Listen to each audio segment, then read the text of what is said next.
तो हेलो नमस्कार दोस्तों, आज की इस वीडियो में हम भारतीय संविधान के जो मुख्य अनुच्छेद हैं उनको देखने वाले हैं।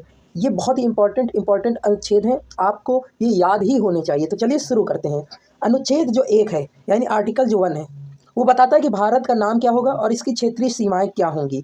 यहाँ पर जो अनुच्छेद 1 है वो बात करता है कि भारत का क्या नाम है, यानी हमारे देश का क्या नाम है और क्षेत्रीय सीमा है, ठीक है। फिर इसके बाद अनुच्छेद यानी आर्टिकल 3 जो है नए राज्यों का निर्माण और मौजूदा राज्यों की सीमाओं में बदलाव। जो नए राज्य हैं वो कैसे बनेंगे और मौजूदा जो राज्य हैं उनकी सीमाओं में अगर हमें चेंज करना है कुछ तो वो कैसे होगा।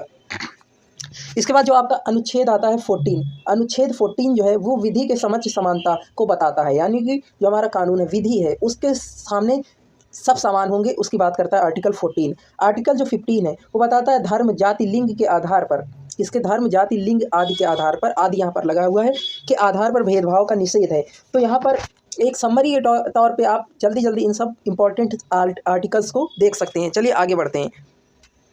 अगला जो आर्टिकल आता है अनुच्छेद 16, इसमें क्या है, लोक सेवाओं में समान अवसर, क्योंकि हमारा संविधान समान अवसर, सबको एक समान अपॉर्चुनिटी की बात करता है। आर्टिकल जो 17 है वो अस्पृश्यता का अंत की बात करता है, यानी कि जो छुआछूत है उसके अंत की बात करता है, ख़त्म कर किया जाएगा। आर्टिकल 19 बात करता है भाषण अभिव्यक्ति सभा आदि की स्वतंत्रता, यानी कि भाषण हो गया, आपको अभिव्यक्ति हो गई, सभा करने की आदि की स्वतंत्रता की बात करता है आर्टिकल 19। आर्टिकल 21 आपको जीवन और व्यक्तिगत स्वतंत्रता का संरक्षण प्रदान करता है।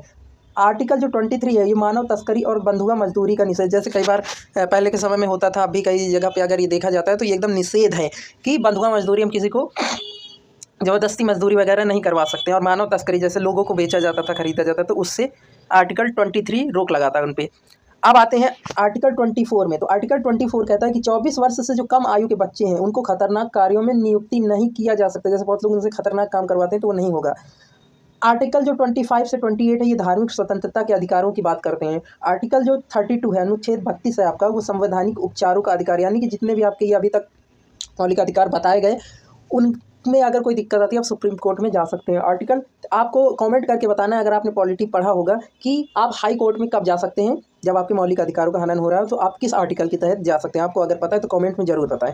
आर्टिकल जो 39 आर्टिकल 39 क्या है कि ये राज्य के नीति निर्देशक तत्व यहाँ पर बताए गए हैं। आर्टिकल 44 ये भी डीपीएसपी का पार्ट है, जिसमें समान नागरिक संहिता, यानी कि जो आपका समान नागरिक संहिता है वो आपका किस में पाया जाता है, आर्टिकल 44 में।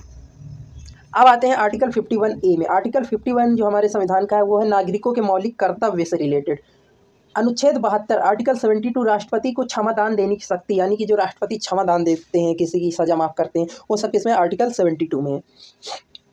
आर्टिकल 74 यानी अनुच्छेद 74 में प्रधानमंत्री और मंत्रिपरिषद में की सहायता और सलाह, यानी कि प्रधानमंत्री और मंत्रिपरिषद की सहायता और सलाह के बारे में। अनुच्छेद 76 है भारत का महान्यायवादी यानी अटॉर्नी जनरल की बात होती है। अनुच्छेद 110 में आते हैं तो यहाँ पे धन विधेयक यानी मनी बिल की परिभाषा 110 आर्टिकल में दी गई है। चलिए आगे देखते हैं।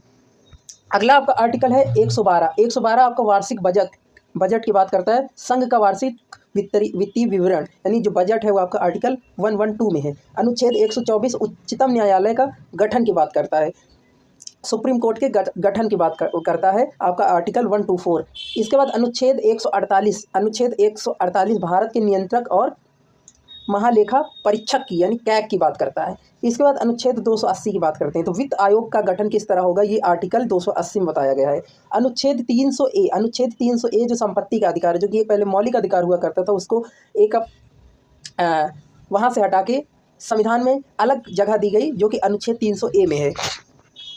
अब बात करते हैं अगले कुछ इंपॉर्टेंट आर्टिकल्स यानी अनुच्छेदों की। तो आर्टिकल 312 अखिल भारतीय सेवाओं का प्रावधान, जितनी भी सिविल सर्विसेज हैं उनके बारे में आर्टिकल 312 में बताया गया है। अनुच्छेद 314 में निर्वाचन आयोग का गठन, यानी कि आपका इलेक्शन कमीशन जो है उसका गठन 324 में है। अनुच्छेद 356 में अनुच्छेद 352 में है राष्ट्रीय आपातकाल, नेशनल इमरजेंसी की बात कही गई। और आर्टिकल 356 जो है वो राष्ट्रपति शासन की बात करता है।